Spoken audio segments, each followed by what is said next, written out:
नमस्कार, मी Sangeeta घटणे. Gautami computer typing इन्स्टिट्यूटमध्ये सर्वांचं स्वागत आहे. सिलेबसमध्ये आपण मुद्दा बघत आहोत टंकलेखन.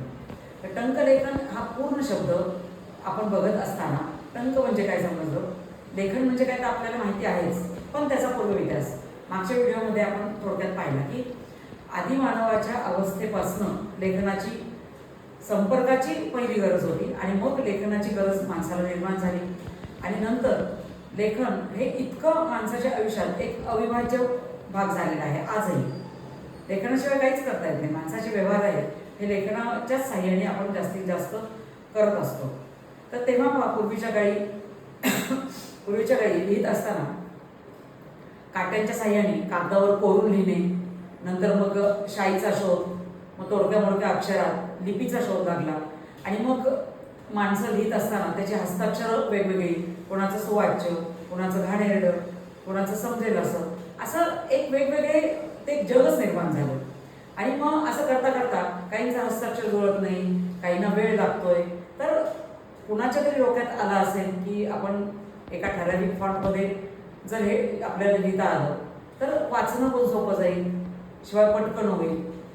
मग शोध लावणे हा तर माणसाचा एक गुणधर्म आहे.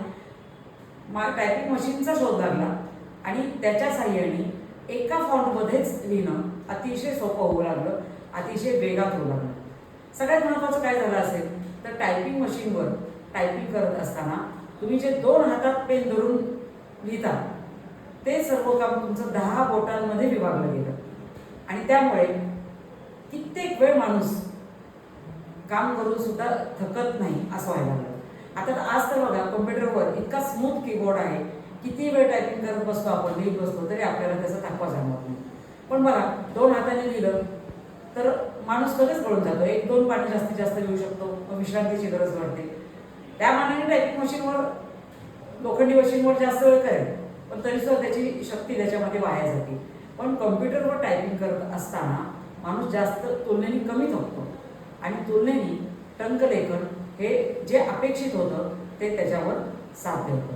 आणि म्हणून टंकलेखन याची गरज आज इतकी झालेली आहे की सरकारलाही त्याचं महत्त्व समजलंय आणि मग सरकारने आता मशीन बाद झाल्या, मग कॉम्प्युटरवर टायपिंग सुरू केलं, स्वतःचे कोर्स सुरू केले आणि आता तर जवळजवळ सर्व ठिकाणी सक्ती केलेली आहे की तुम्हाला टंकलेखन किंवा टायपिंग आल्याशिवाय कुठे कामालाच घेणार नाही.